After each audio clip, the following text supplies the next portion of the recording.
Bonjour à toutes et à tous. Bienvenue sur le podcast de Sageora. Sageora est un média spécialisé sur le thème du handicap et de l'inclusion.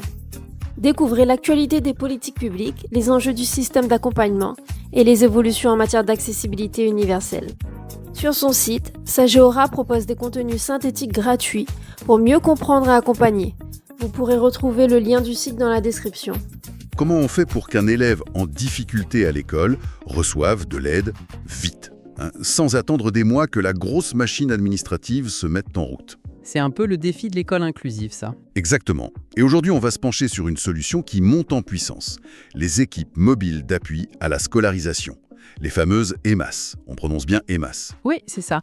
On peut les voir un peu comme des équipes d'intervention rapide du médico-social. D'accord. Des éducateurs spécialisés, des psychologues, qui ne restent plus dans leur bureau, mais qui vont directement dans les écoles, de la maternelle jusqu'au lycée. Pour faire le pont entre le soin et l'éducation, en quelque sorte. C'est l'idée, un pont entre deux mondes qui ne se parlaient pas toujours très bien. Et ce qui nous intéresse surtout, c'est de voir comment leur rôle a complètement changé. On part de leur création en 2019 pour arriver à une réforme majeure en septembre 2025 qui a tout redistribué. C'est exactement ça. Au départ, en 2019, leur mission était, surtout indirecte. C'est-à-dire ? Il s'agissait de conseiller les équipes enseignantes, de les former, de les aider à analyser une situation un peu complexe. Sauf cas très exceptionnel, les MAS n'intervenaient pas directement avec l'enfant. Donc une sorte de coaching pour les profs, si je résume. En quelque sorte, oui.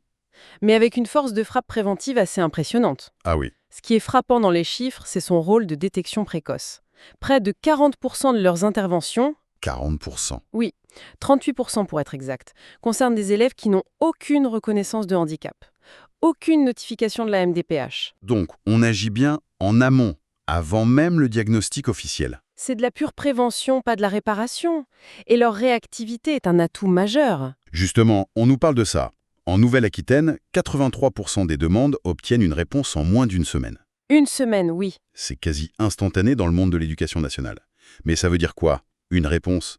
Un simple mail ou une vraie action? C'est une très bonne question. Une réponse, c'est une prise de contact, une première analyse et souvent la planification d'une observation. L'action suit très vite. Mais vous mettez le doigt sur la limite du système d'avant. C'est-à-dire? On pouvait conseiller, observer, mais on restait un peu à la porte de la classe. Et c'est justement ce verrou qui a sauté avec la réforme de septembre 2025. Et voilà où ça devient vraiment intéressant. On sentait la frustration, on peut conseiller un prof, mais parfois, il faut pouvoir agir. C'est le cœur du changement. Avec la nouvelle circulaire, les EMAS deviennent le socle médico-social des nouveaux pôles d'appui à la scolarité, les PAS. D'accord. L'appui indirect, le conseil, tout ça est maintenu, bien sûr. Mais la révolution, c'est qu'elles peuvent désormais intervenir directement auprès des élèves. Avec l'accord des familles, j'imagine. Évidemment. Sur sollicitation des PAS et avec l'accord des parents, c'est une capacité à agir beaucoup plus tôt pour éviter les ruptures de parcours. Et l'ampleur de la réforme est conséquente.